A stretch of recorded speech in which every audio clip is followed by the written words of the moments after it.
कि सबसे पहली बात तो ये है कि संभल की चंडोसी की जो जामा मस्जिद है वो कोई 50 साल 100 साल नहीं बल्कि 200-250 साल पुरानी मस्जिद है, उससे ज्यादा है। वहां पर कोर्ट की तरफ से बगैर मस्जिद के जिम्मेदारों को कमेटी को सुने उन्होंने एक एक्स पार्टी ऑर्डर पास कर दिया, वो गलत है। दूसरा यह है कि एक बार तो आपने गलत ऑर्डर दिया, सर्वे हो गया। दूसरा सर्वे जब किया आपने किसी को इत्तला नहीं दी। तीसरी बात यह है कि पुलिस का ये काम था कि मस्जिद कमेटी को कॉन्फिडेंस में लेते या वहां की पीस कमेटी को।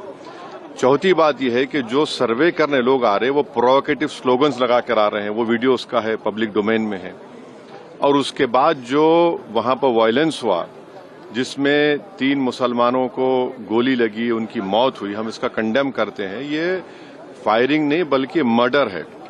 और जब से बाबरी मस्जिद राम मंदिर का जजमेंट आया, जिस बात को मैं पर्टिकुलरली कह रहा हूं कि उस जजमेंट के बाद ये सब चीजें खुलेंगी और एक के बाद एक खुल रही हैं।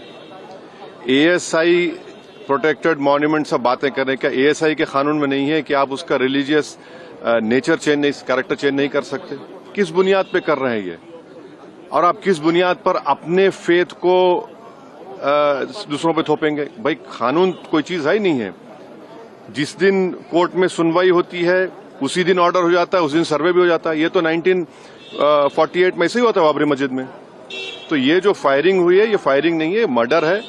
और जो भी ऑफिसर्स इन्वॉल्व है उनको सस्पेंड करना चाहिए और एक सिटिंग हाईकोर्ट जज से उसकी इंक्वायरी होनी चाहिए। ये सरासर गलत है, जुल्म हो रहा है वहां पर। तो संभल में वहां के सांसद के एफआईआर दर्ज कर दिया गया। आप जिस पे चाहे कर लीजिए भाई, जिस पे भी चाहे कर लीजिए, जज आप, जूरी आप, सब आप, तो बचेगा क्या फिर? अब सर जेपीसी में आप लोगों ने समय मांगा है, क्या कहेंगे? जी, जैसा अभी आपने हमारे डेलीगेशन तरफ से बोला गया है, मैं उसको रिपीट करना नहीं चाहता। मगर स्पीकर साहब ने बड़ी इत्मीनान से हमारी पूरी जितने मेंबर्स 11 नॉन बीजेपी एमपीज गए थे उनकी बात को सुना। वो बोले कि इसके ऊपर कंसिडर करेंगे और हमको उम्मीद है कि ऑनरेबल स्पीकर साहब इसका टेन्योर बढ़ाएंगे। क्योंकि आप देखिए बंगाल नहीं गई कमेटी, बिहार हम लोग नहीं गए, उत्तर प्रदेश में शिया वक्फ की प्रॉपर्टीज को हमने नहीं देखा। तो ऐसे कई, दिल्ली के मंत्री को बुलाना है, ऐसे कई स्टेट्स है जहां पर कमेटी को जाना चाहिए। वो स्टेक होल्डर्स हैं, उनकी बात को सुनना बहुत जरूरी है। सर वक्फ बोर्ड अमेंडमेंट बिल को लेकर आप क्या सोचते हैं? क्योंकि लगातार सरकार की तरफ से यही कहा गया कि जो मुस्लिम जनता है उनके हित में, मुसलमान जो है उनकी अभी ये कानून बना नहीं। आप देख लिए संभल में क्या हो गया है। अभी ये कानून बना नहीं है। आप देख रहे हैं कि हर जगह पे बोल दिया जा रहा है कि नहीं, ये यहाँ पर 500 साल पहले मस्जिद नहीं थी। इस बिल में आप, ये बिल आर्टिकल 26 का वायलेट करता है। ये संविधान के फंडामेंटल राइट का 26 का ग्रेव वायलेशन है। ये बिल कलेक्टर को इतने पावर्स दे रहा है कि कलेक्टर तय करेगा कि कौन सी वक्फ प्रॉपर्टी है नहीं है। ये कैसे होगा? कलेक्टर कैसा जज होगा अपने ही केस में?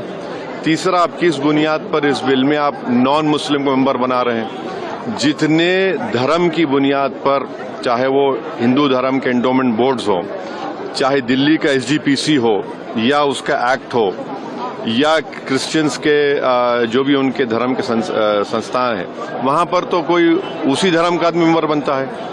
आप तो कंपलसरी स्टेट वक्फ बोर्ड में जहां पर 11 मुसलमान बनते थे वहां पर आप मेजॉरिटी नॉन मुस्लिम बनाना चाह रहे हैं। सेंट्रल वक्फ काउंसिल में मेजॉरिटी ऑफ नॉन मुस्लिम बनाना चाह रहे हैं। क्यों करना चाह रहे हैं आप? ये क्या मकसद है आपका? कलेक्टर को इतना पावर दे रहे हैं। तो ये आर्टिकल 26 का ग्रेव वायलेशन है और इसीलिए वक्फ को बचाने के लिए नहीं लाया जा रहा है। ये वक्फ को खत्म करने के लिए, और वक्फ बोर्ड को सिर्फ एक पोस्ट ऑफिस बना के रखना चाह रहे हैं। तो जो वक्फ की प्रॉपर्टी है वो गवर्नमेंट की दी भी नहीं है, इसको मुसलमानों की गाड़े खून की कमाई है, तो आप उसको छीनना चाह रहे हैं। और उतना ही मकसद है सरकार का। आप देख रहे हैं संभल में क्या हो रहा है। ऐसे ही और वाकयात होते रहेंगे।